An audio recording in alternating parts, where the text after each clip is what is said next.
E distribuidoras de gás de pelo menos 5 estados brasileiros entraram na justiça contra o aumento de 50% sugerido pela Petrobras para o gás de cozinha, industrial e GNV. A Paula Martini vai trazer essa informação para a gente também. Paula.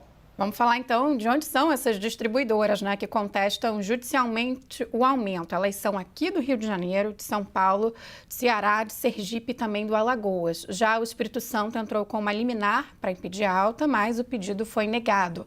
A Petrobras havia sugerido inicialmente um reajuste ainda maior, de 200%. Só que a empresa foi convencida a aceitar uma alta menos impactante após uma negociação proposta pela ABGás, que representa as distribuidoras. A CNN entrou em contato com a Petrobras para questionar o aumento e a movimentação judicial envolvendo a questão, mas a empresa disse que não vai comentar o caso. Kenzo. Tá certo. Paula, obrigado pelas informações. Vamos chamar o nosso time da análise agora para fazer uma rodada aqui. A Raquel Landim já aparece aqui na tela. Raquel, é importante a gente falar sobre esse ponto, porque ontem, inclusive, a gente falou disso, que a inflação ela foi puxada exatamente por conta de combustível, gás de cozinha também está entre os pontos ali que puxaram a inflação para mais alta esse ano, não é isso, Raquel? É isso, Kenzo. E no ano que vem, com esses novos contratos, nós vamos assistir o aumento do gás encanado, que é diferente do GLP, do gás de cozinha. Esse gás encanado chega para algumas poucas residências, mas impacta muito fortemente a indústria e as usinas termoelétricas. Esse aumento ele veio num contexto de uma tempestade perfeita. Tivemos forte alta dos preços do gás no mercado internacional, no contexto de recuperação da pandemia e também dessa guerra aí sempre constante, guerra no sentido econômico entre a Europa e a Rússia. E como esses reajustes, esses contratos vencem agora no final do ano, se instalou essa difícil negociação entre a Petrobras e as distribuidoras. A Petrobras propôs um reajuste de 200%, houve uma negociação mediada pelo governo federal, se fechou esse reajuste de 50%, que ainda é muito alto, Kenzo.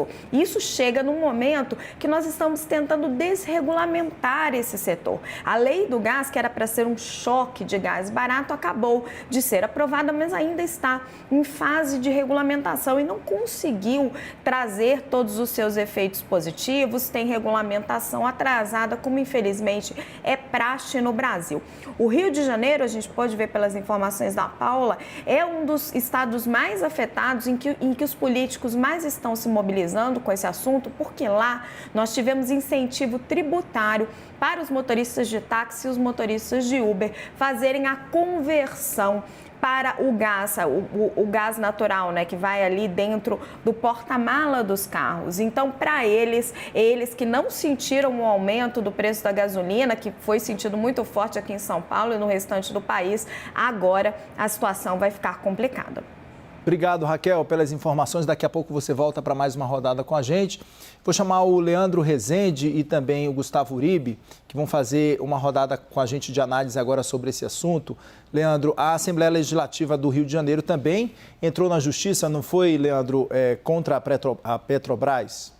Kenzo, no final da manhã de hoje, a Assembleia Legislativa do Rio de Janeiro entrou com uma ação civil pública aqui no Tribunal de Justiça do Estado contra a Petrobras por conta desse aumento no valor do gás, É uma ação que foi movida ali, coordenada primeiro pela Comissão de Defesa do Consumidor da Assembleia Legislativa do Rio de Janeiro, foi encampada pelo presidente da Casa, deputado André Siciliano, e também ali ela é subscrita pelo procurador-geral da Alerj, É uma ação que tem 11 páginas e muito dura. No texto, a Alerj fala que a Petrobras, ao fazer esse aumento do gás, está cometendo uma irresponsabilidade social com o Rio de Janeiro. Foi uma ação apresentada agora no plantão do Judiciário, porque a Alerj tenta evitar que a partir de 1º de janeiro de 2022, que é quando esse aumento está previsto para valer, está tentando ter uma decisão da Justiça do Rio antes desse aumento sair em 1º de janeiro. Então, é uma ação que foi apresentada hoje, no finalzinho